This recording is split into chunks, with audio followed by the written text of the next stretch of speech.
This is Push Button Influence, where the world's leading influencers candidly share their exact strategies for maximizing reach, accelerating growth, and generating massive exposure, all by leveraging the power of new media. You can become the next Larry King, Oprah, or Howard Stern. All you need to do is broadcast your brilliance. Push Button Influence teaches you how. Here are your hosts, Alex Mandossian and Steve Olsher.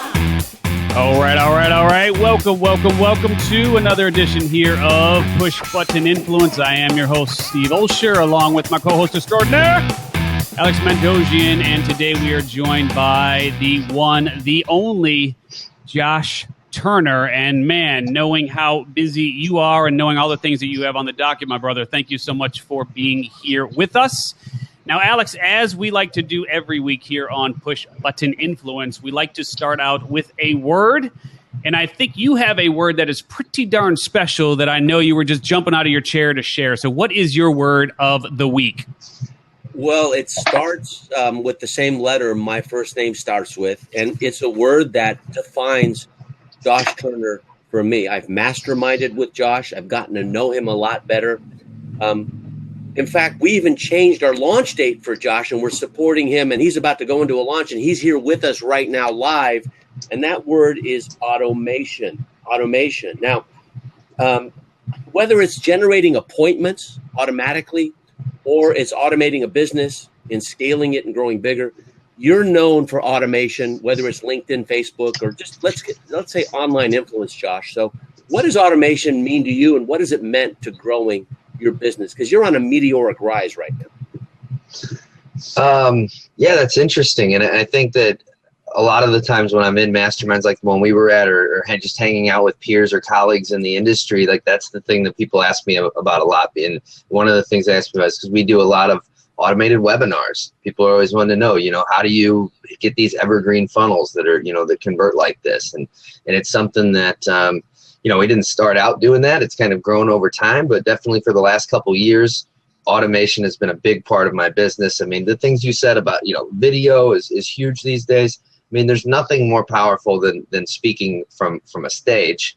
And with webinars, it's like speaking from a stage, but virtually, and you can do it in your pajamas. And with automated webinars, you can have them running multiple times a day, every day of the week, while you're just, kind of managing the business, And so as a business grows, and for me, I'm essentially the face of the company. I'm the one that does a lot of that kind of stuff, as probably the majority of the people on this call are in the same kind of boat. And it reaches a point, though, where you can't do everything you want to do. And automation is one of the things that when you start growing your business, you have to look to it to be able to get past some of those, blocks that are going to be in your way. Well, one of the things with automation, Steve, second quick question is people think they lose marketing intimacy. They think they lose personalization and authenticity and genuineness.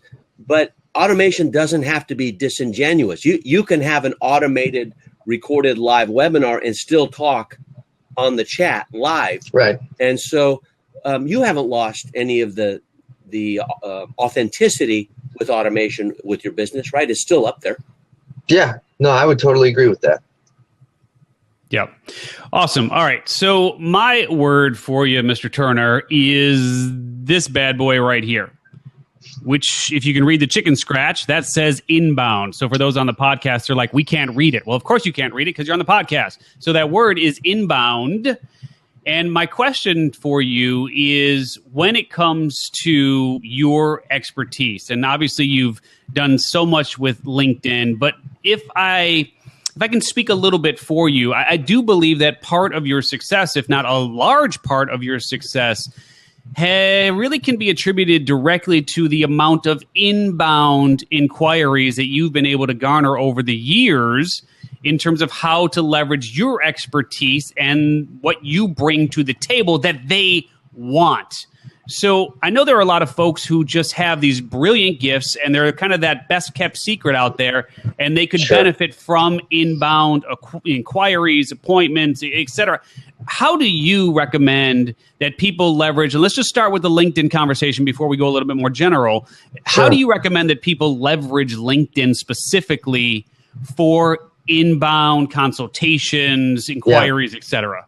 Yeah, well, that's where I really started having success when I first started my business. It was using LinkedIn and the strategies that we teach now and that I teach in my book that's coming out soon. And so like some of the things that worked on LinkedIn 5-6 years ago back then, LinkedIn's a totally different animal right now. But if you're in the place of growing your business and you're looking to LinkedIn as a source of inbound leads, so if we're going to define a lead, it could be somebody opting in for your ebook or lead magnet or a webinar, or it could be signing up for a strategy session or reaching out to you to just line up a call to talk business and learn more about what you do.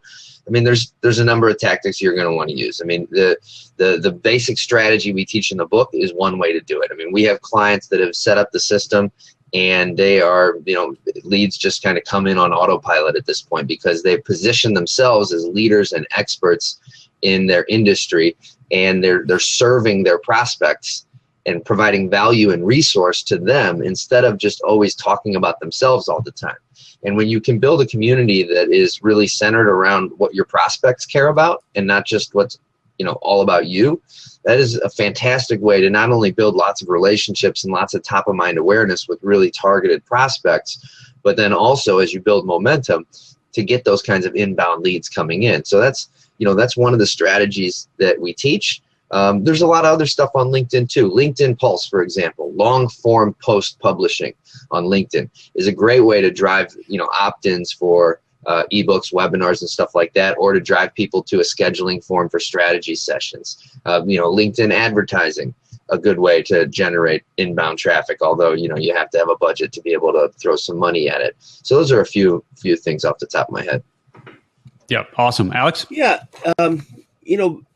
those of the blabbers now watching inside the blab and, of course, outside the blab, there's about 10 times as many people watching outside currently. There's one thing that's overlooked when prospecting, and they forget that it's kind of like dating and then getting engaged and then getting married. And if you lose the client, it's like a divorce. But you really focus on, that first date, which is the appointment. And Yep. That's been lost. The appointment has been lost. People try to sell too soon and they lose the appointment. So why don't you talk about how to generate that appointment and why saying too much is kind of like, a first date where you kind of stick your foot in your mouth and you never get that date. Yeah. Well, I mean, to go back to that philosophy I talked about a second ago with building a community and providing value and resources for your prospects. It's different than talking about yourself all the time. When you're the kind of person that's always talking about yourself all the time, kind of turns people off after a while. It's like being the person that at a networking meeting or an event that's just walking up to everybody and sticking your business card in their face and rattling off all about what you can do for them. And they're like, I just got your name, buddy. I mean, and that's the kind of person people want to run away from, right? But for some reason, a lot of people go online and use these awesome tools like LinkedIn and Facebook and such, and that's how they're acting. And I don't blame people. I think it comes from a good place because we've all been, before all these cool online tools came around, what did we have to learn from? We had big companies that we watched advertising to us on television and radio and all this, and it was just push advertising all the time. Well, now that we as small business owners have these tools in our hands, a lot of people take these tools and they implement those kinds of push advertising tactics where they think, okay, I'm going to go on Facebook, I'm going to go on LinkedIn, and I'm just going to pimp my business constantly, and I'm just going to constantly push it out there.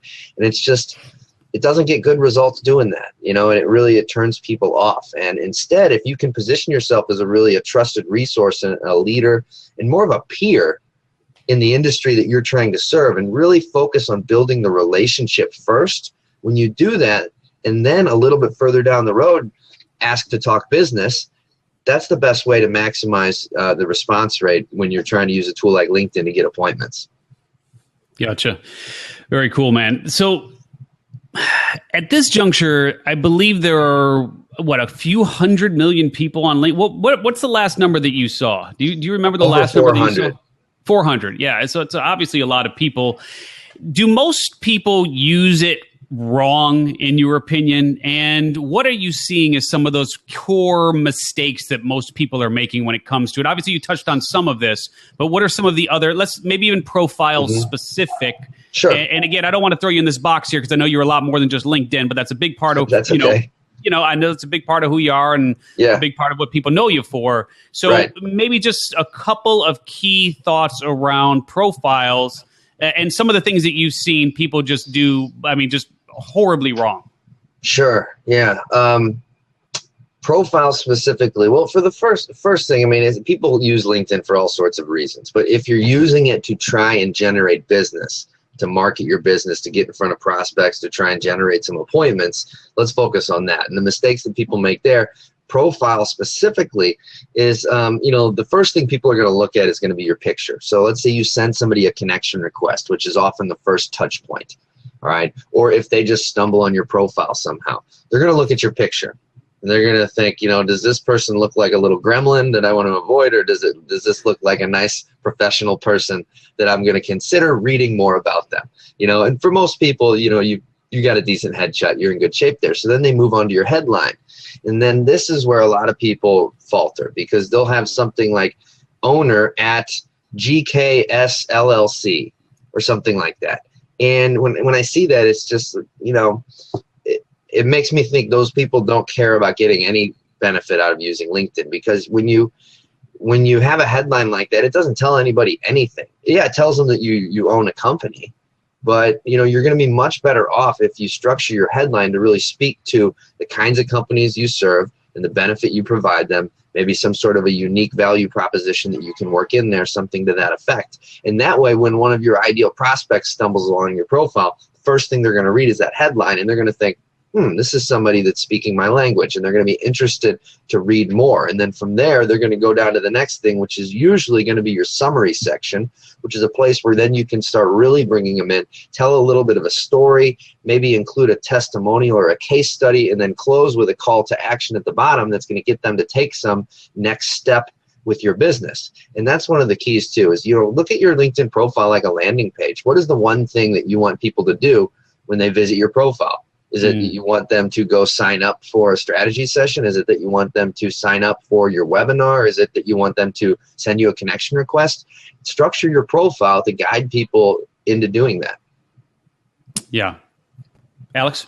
Okay, so next word for me is what LinkedIn can do better than Facebook, Twitter, Google Plus, or any other platform. They want to be the world's #1 publishing platform, but they pre-qualify, for business anyway, better than any other platform that I know, because you can get so specific. As long as people have inputted content and numbers that are not lies, you can be extremely specific. So for those watching who have no clue of how specific you can get, why don't you share how well we can pre-qualify? We're not just talking, between vegetarians and meat eaters. We're talking about micro, nichifying, and you can do it locationally, geographically, and you can do it by size of business. So go ahead. Yeah.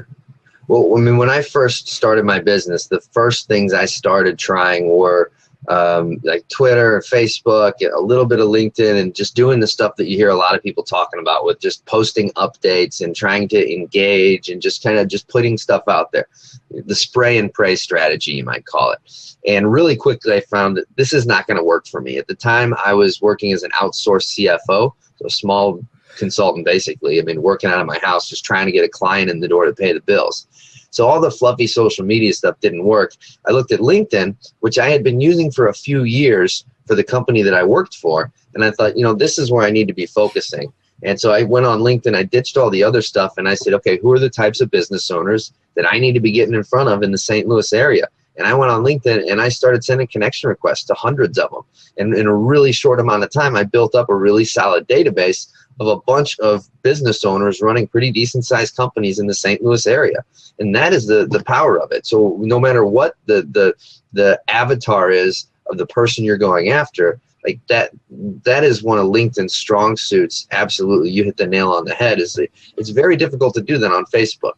Certain niches, you're going to be better off marketing on Facebook. And the systems that we teach and that I talk about in my new book can be applied on either LinkedIn or Facebook. But for a lot of industries, especially B2B, LinkedIn is so powerful because you just can't go on Facebook and search for business owners in St. Louis that have between 10 and 100 employees. You can't do a people search like that. maybe in their advertising platform, you can target in that way in certain regards, but you can't connect with them on a personal level like that, like you can within LinkedIn. Yeah, that's really, really, really sage advice. Let me ask you this, Josh, because there are a lot of people who are pretty good, and if you remember, my word was inbound, right? So there are some people who are pretty good on the inbound side of the equation, but not so good on the closing side of the equation. So getting an appointment is one thing, and of course, some would argue that's more than half the battle. I think there are people who would actually argue that moving people to take positive action is more than half the battle, because they may be really good on the front end, but not so good on the back end. How do you recommend, and how do you work with some of your folks to get them to move from that initial point of inquiry to actually signing on the dotted line and becoming a client? So maybe some strategies around converting the conversation to a commitment. Does that sound familiar, Alex? Conversation and commitment? Yeah? I'm learning Conversation quickly. and commitment. Yeah. Well, admittedly, my company's focus is on helping people generate appointments and leads. So we don't do a whole lot in the area of sales coaching or sales training and such. But Okay. I'll tell you one story I like to share with people is a roofing contractor that I know who has people that go around door to door and like harass people to try and, take a bid for repairing their roof or giving them some new windows or something. And he was telling me a story about two of his salespeople. One of them that has like a ridiculously high close rate, another one that's pretty darn low. And he was telling me that the person that has the lower close rate actually made more money last year. And the reason is because she was more persistent and had more at-bats. She worked harder. She got herself in front of a lot of people. And so even though she wasn't as good when she got in front of people, she made it up with work ethic and tenacity. Now her next step has got to be improving her close rate so she can have the best of both worlds. But that's something I like to tell people, even if they're worried that, their close rate's not as good as they want it to be, all those kinds of things. So to answer your question more directly, though, about like what can people do to better close once they're on an appointment, I think a big part of it is making sure that you're on the phone with the right people in the first place, that they're aware of the problems, that it's a real issue, that they're willing to invest in solving, right? And so some of that comes into the indoctrination or the marketing that you do before you get on the phone in the first place, right? Some of it has to do with just the targeting, making sure that the folks that you're getting on the phone with are the right fit, that they're in a position to buy from you. All those kinds of things are I think, really important. And then from a sales conversation standpoint, we have 3 sales guys on our team. There's all sorts of, tactics that they use and processes they follow. But at the end of the day, the biggest thing for us is just building value, showing people the path, and then asking them, hey, what would it be worth to you to get these kinds of results? And would you like our help with it? And a good percentage of people say, yeah, I would like your help with it. Awesome. Yep. Josh, you have an appointment generator process and a tool to get appointments, and right. And when you're in front of enough people, as you indicated, no matter what your batting average, the more people you're in front of, you can eventually learn, and then you get to eat because you close more sales. But let's take my process. About 43 to 45 times a year, I have a discovery session on Fridays when I'm around, and when I get the appointment, what I do to indoctrinate them before the appointment, to orient them on what to expect. It's a 4-minute video. But prior to that video, with that discovery session, my closing rate for a $25,000 client was really low. But the moment I put that video in, what to expect, my values, and really indoctrine of what I believe in, everything changed. So what's your belief? What happens between getting the appointment and actually having the appointment? Is there any involvement with the potential client and prospects in that interim, which I found to be very helpful? Some people don't have any, and they just, they're really good at the close. But I find that indoctrinating them before we talk makes things a lot easier. I think that's absolutely the case. And with a lot of our marketing, that is happening all along the way for weeks before a conversation, because somebody might attend a webinar, they might end up, getting a number of emails. And by the time they decide that they want to chat with somebody on my team or one of our coaches, they've seen a lot of our stuff. They really understand our business and what we're all about at that point. So, I mean, I think it's absolutely critical. If you're just getting on the phone with cold people that don't really know much about you, it's going to be a much harder close. You're going to have to be much better at selling if you're in that kind of a boat, or just have something that is so hot that people are going to jump on it. But I love that idea that you just shared, though. I actually just wrote that down. Sending the video. Do you send that video out like the day before the call, or? Yeah, now that's really interesting. So here's my process. Now I get about one 25K client every 2 weeks and about two 5K clients, $5,000 clients, once a week, right? So it's very profitable. It's over $1 million funnel. But if I sent that video out 3 days before, 1 week before, 2 days before, doesn't have the impact. When I send it out 1 day before and I even mention it and do a recap at the very beginning of the discovery session, bam, it has a huge impact. So I put that inside the tweet so people can see it and audit it. But having an orientation video is critical. Steve and I, for our forthcoming launch, we have an indoctrination too. Like, here's what to expect.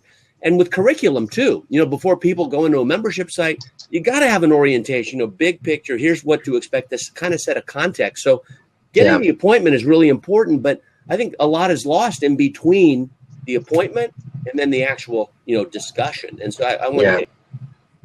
I think that's super powerful, man. I think those are great points. I mean, I've taken a couple notes myself. Awesome. All right. Well, welcome everybody. If you're just joining us here live on Blab, this is Push Button Influence, and we broadcast every Wednesday at 4 p.m. Pacific. Today we've got Josh Turner joining us. Now, Josh, you've got a new book coming out, man, and actually you did some pre-release on that. And ironically enough, or appropriately enough, the book is called Booked. It's awesome, man. Right? So give us an overview really of what Booked is all about. And you talked about earlier, you sort of alluded to some of the systems that you're teaching in the book. Can you give us a high level overview of what the book is all about and then some of those systems? Yeah, sure. It's really one system, and it's the primary system that we have been implementing for clients that hire our agency, linked selling, over the last 4 or 5 years. And it is it's really been our bread and butter, and it's really to a point where in the past I've held it kind of close to the vest, but we've decided now, let's get this thing out there. I think it can help a lot of people, and that's proven to be the case. And so the book is really the story of how I came to develop the system, both with myself and with my team, and then just the nuts and bolts, the entire thing from A to Z, walking people through how to set it up, what it's all about. And at a high level, it's really, it teaches people how to really systematically position themselves as leaders and experts in their space, and then how to leverage that kind of positioning through messaging processes that we've been refining over the years to generate qualified appointments, pretty much not on autopilot, I would say, but if you put the work in, if you do the work, that you're going to have a consistent stream of appointments that you can rely on. We did a study a few weeks ago of 1,300 business owners, and it wasn't like a little quick 2-question survey. The average time it took somebody to fill it out was 18 minutes. And so I was really blown away that so many people took the time to do it. But the data that we got back was really amazing. And one of the things that came from it was that we found that there was a question we asked, and we said, do you sometimes have cash flow problems in your business? Do you consistently have cash flow problems in your business? Or do you never have cash flow problems in your business? And 88% of people fell in one of the buckets that said, we have cash flow problems in our business.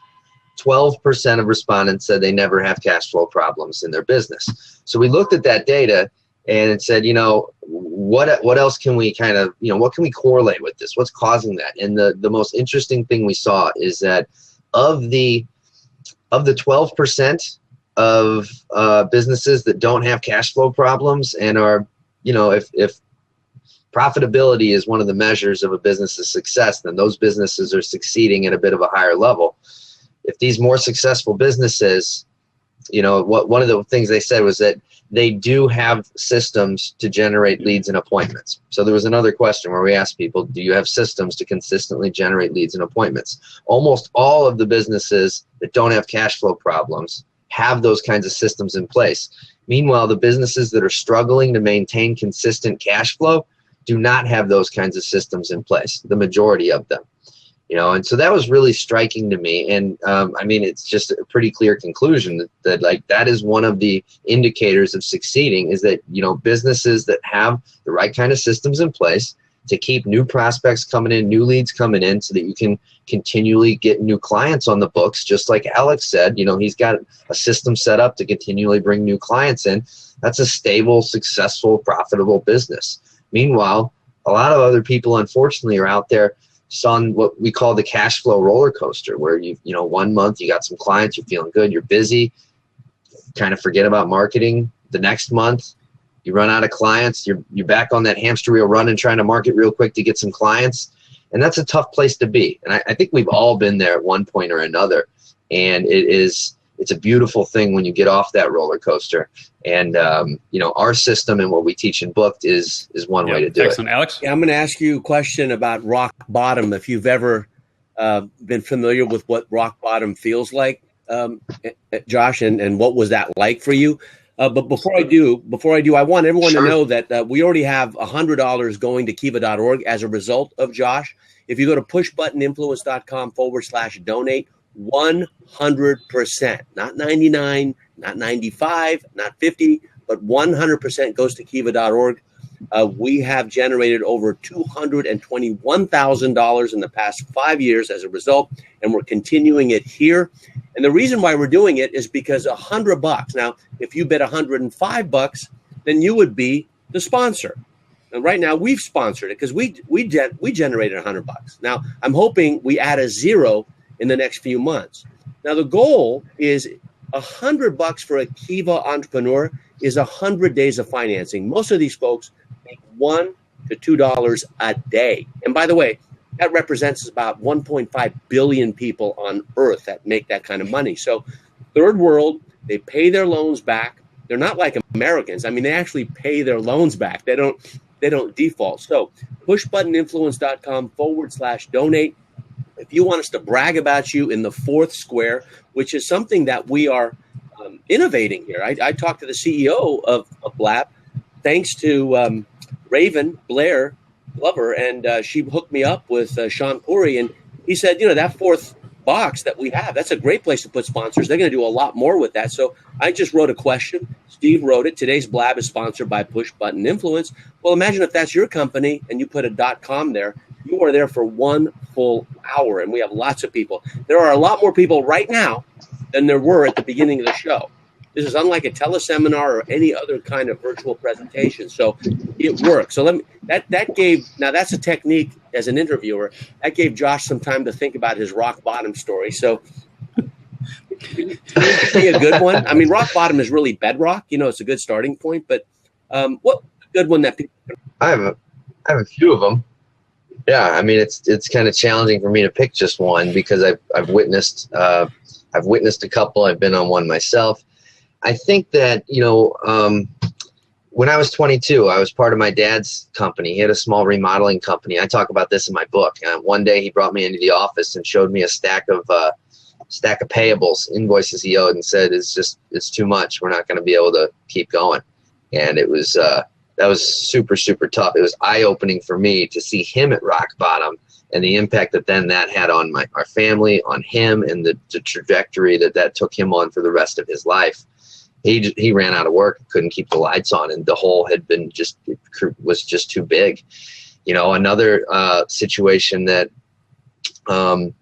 somewhat similar to that, a company that I worked for from 2003 to 2009. I was with this company for 6 years. I started off as basically just a finance person and small business, though. I was able to really rise up quickly. I ended up being the CFO of the company in a few years because I worked my ass off and did good stuff. And that company went from 5 to 23 million in annual revenue. In 2008, the bottom just dropped out, ran out of work by November 2009. the company's investors and the bank were unwilling to put any more money, good money after bad, as people say. That company was forced to shut its doors.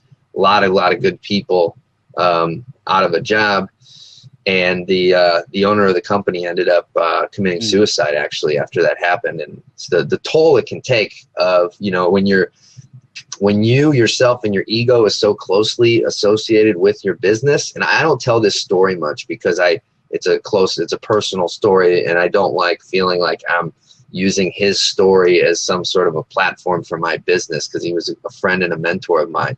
But it's been a lesson of mine to see, like, you know what, this stuff isn't so important that you need to, you know, tie your ego so directly to the success of your business.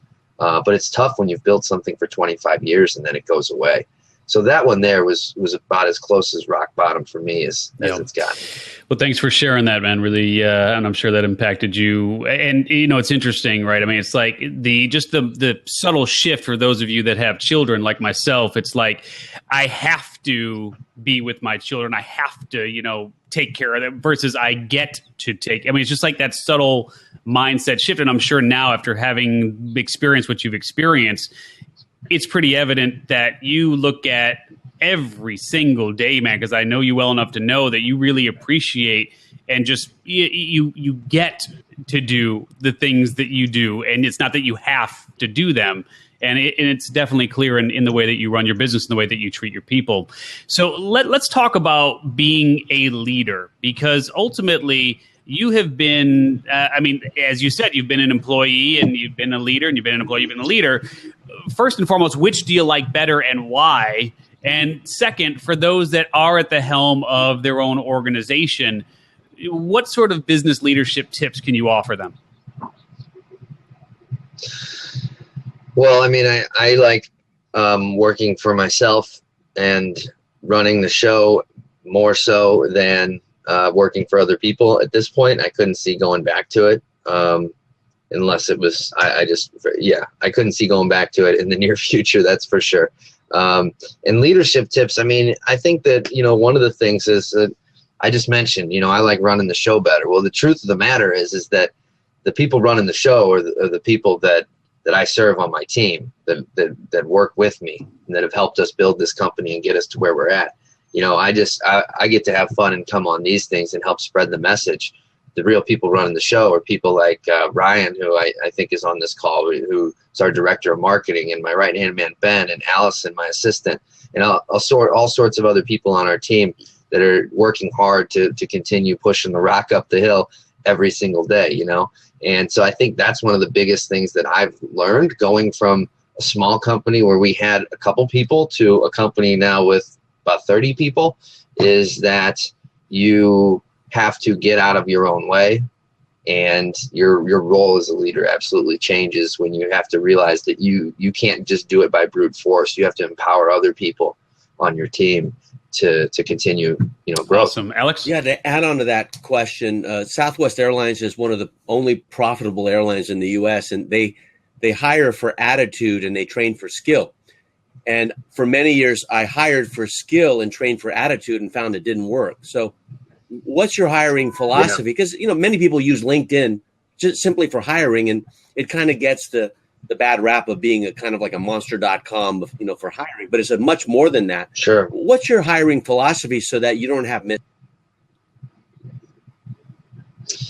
Well, right now we're hiring in a position for an accounting manager, and the process is essentially that the first step is that Allison, who I just mentioned, she works them through an interview that's really all about culture. And then from there is an interview that is about skills. Then we work them through exercises to demonstrate whether they actually have those skills or not. Make sure that they're, you know, punctual and can do the basics of the job. Let's go back to culture. So with culture, does that mean core values? Sure. Does that mean beliefs? Like how does culture?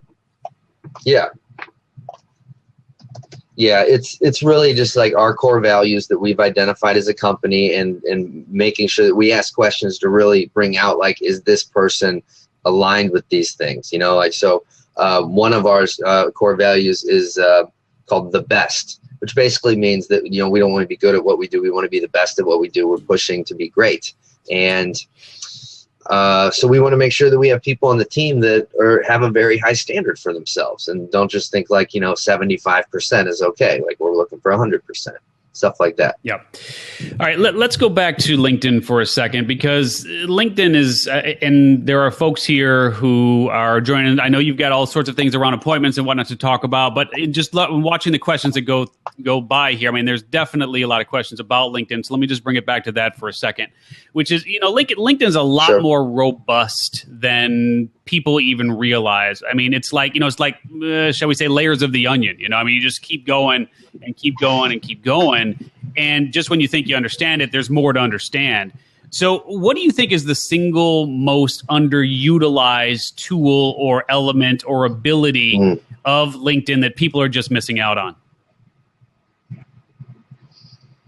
It's kind of a tough one because different businesses have different needs and reasons for using it. But I think the main thing is just that most people are not using it proactively.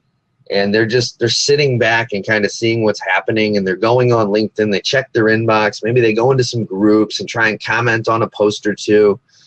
But that's really passive. That's just kind of participating and playing a part in other people's games.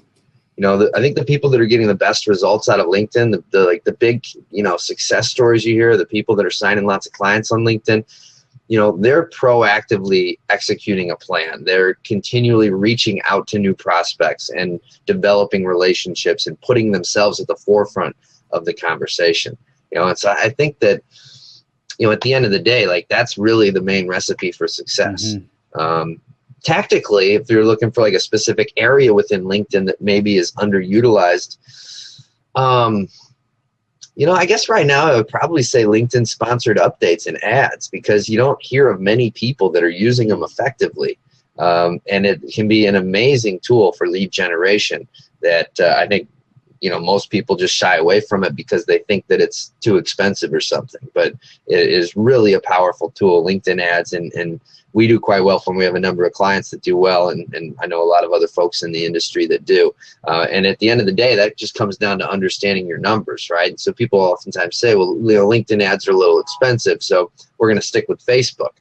But the cost of the ad doesn't matter. It's what's the ROI, And if a lead's going to cost you $10 on Facebook, and a lead's going to cost you $5 on Facebook, I'm sorry, $10 on LinkedIn, $5 on Facebook, that doesn't matter to me. It's what is the overall lifetime value of that customer worth to you? And is it worth paying $10 for a lead? Don't forget, if you can get them for $5 somewhere else. As you're growing your business, you have to have more channels to explore. And in some niches, Facebook ads just don't work, whereas LinkedIn ads do work really well. But a lot of people just aren't doing that stuff. So I think that's probably the most underutilized Steve, area that I see. questions. We'll go to predictions. What do you say? Sounds like a plan. I want to go back to old school because I think it's been lost, but it works wonders for us. When someone signs up for a sale, an affiliate partner, or does something remarkable, being remarked about, we use the phone and we call them up, right? And it just seems to be a lot more intimate to get a phone call than to get an email. And of course, text is between there. So how do you feel about the phone and connecting with folks that way? Are you pure email guy, or does phone come into the whole process of appointment? It absolutely does. I mean, these online tools, as far as I'm concerned, they are tools to get people into real world conversations and to build real world relationships, because that's where business happens. And so the things that we teach and the things that we do for our clients are all about getting these prospects off of LinkedIn, off of Facebook, off of email, and getting them on the phone. That is usually the main priority with all the campaigns that we run. So for an email campaign, we want to get them out of the inbox and go to our webpage so that there's no competition. For an appointment campaign, we want to get them out of wherever they are and on the phone so they're listening to us, right? Right. Okay. Yeah, absolutely. All right, so we're going to go into the green room here in just a couple of minutes, which is one of the advantages of joining us live here on Push Button Influence every Wednesday at 4 p.m. Pacific, 7 p.m. Eastern. and we bring you the world's leading influencers. So this is your time, this is your chance, this is your opportunity right now to use the chat role there when you do a /Q at the beginning of the sentence and then type your question. It will then go into the queue, and we'll be able to answer that after we end the podcast version here and go into the specific Q&A there with Josh. So now's the time to go ahead and use that. Now, Josh, let me give you an opportunity to talk a little bit about, first and foremost, your launch, and second, talk about your book, Sure. Booked, and where people can find out more information about both. Yeah, absolutely. Well, I mean, basically the one and the same thing. So we have a big book launch that starts on Monday, a new book that I have coming out called Booked. Touched on it earlier. It's the complete system for what we do for our clients all over the world in all sorts of industries. Companies like Microsoft have hired us to implement this system all the way down to, very small mom and pop businesses and solopreneurs. So it really is a fit for anybody. It just depends on if you're the kind of business that does business by getting clients, and the way you get those clients is by getting on the phone with them or getting face to face. This is going to be a system that you're going to want to really look at. And it's not the same old kind of social media stuff that you've seen before. It's very specific in terms of lead generation. That's the goal, generating appointments. And so for anybody that wants to get a copy, I know you guys are going to be sharing some links with folks later. So you'll be emailing everybody a link and stuff, but it's going to be coming out on Monday. So keep an eye out for that. I know that Steve and Alex will keep you guys posted when it comes out. So yeah, it's going to be awesome. And I'd love to get a copy in everybody's hands. Awesome. Alex?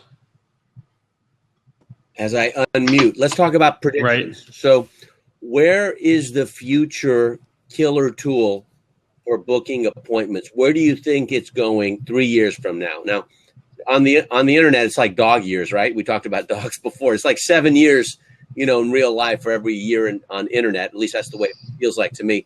But in 3 internet years, where will we be in generating appointments? Is it going to be virtual reality? I mean, that's coming out. Zuckerberg has dedicated over $1 billion to it.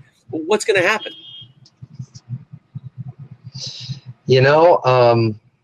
I think that, your guess is as good as mine, but bigger picture, I think that things are going to change so dramatically. And you just alluded to this with, virtual reality. I think things are going to change so dramatically that the way that businesses right now can go out and market and get business may not work at all, or maybe non-existent 3, 5, 10 years from now. We can't see it right now because we're here, and humans have a hard time seeing, like, how could this ever change? This is the way we do things. But I think the change that we're going to see in the next 10 years is going to be so rapid that, for businesses right now, I think it's really, really important to be taking advantage of all these things that we have at our disposal now to get in, to position yourself as an authority now, and to really build a foundation now, because a few years down the road, it might be a whole lot tougher, and there's going to be barriers to entry that don't exist right now. I think the game's going to change in a major way, and it's probably not going to be the best change for small business. But then again, there's always opportunities in every market, as long as the AI and the robots don't take over everything and Steve, put us let to work on me the pose fields. the question to you. What do you think? Specifically, as far as appointment generation and leads are concerned, connecting with someone, because it's over communicated, over marketed. Yeah, it is. And I think actually it's really interesting in terms of the way that Josh started down this path, in terms of, let's just look at St. Louis, right? Let's go out, let's nail our market, let's be that big fish in the small pond. And frankly, I think it's all coming full circle again. I think you're going to see a lot of folks wanting that intimate relationship again, where they actually know the person, they like the person, they want to do business with that person. And so I think for those who have been focusing on local marketing, local advertising, and really servicing local clients, to me, that is where the future is, believe it or not. I know as we go more grandiose, I think ultimately we come back to a much smaller, more granular level. Okay, I tell you, here's my I'm going to say controversial prediction. I believe that email is not going to have the impact that it has. And I don't think it has the impact right now anyway. 10% open rates. I mean, that's like 10% impact. I believe audiences are going to have impact. So they have 100% open rate. You subscribe to an iTunes podcast, 100% open rate. You're going to see it, or you're a fan, you're going to see the post. I believe appointments will be generated from a transparent public display going into a phone versus, email out or, private message. And I see that happening right now. I mean, with me, So I think that trend may continue because we already live in a transparent space. It's really hard for a country to commit any kind of, war crime these days because it's going to get tweeted out. That's been a positive impact of social media. And we've seen that, in different parts of the world. But I think appointments and generating, interest and attention, ADA, 150-year-old formula, the first A is the hardest A. Just getting attention, right? Yeah. So I think that's the direction it's going. I'm not really sure, but it feels that way. Yeah. All right. So, Josh, let's do this as we wrap up the podcast version here of Push Button Influence. If people want to get a hold of you, where's the best place for them to go? How do they find you? You can look me up on LinkedIn, Josh Turner. I'd love to connect with anybody that's here tonight. Just let me know that Alex and Steve sent you so I know who you are.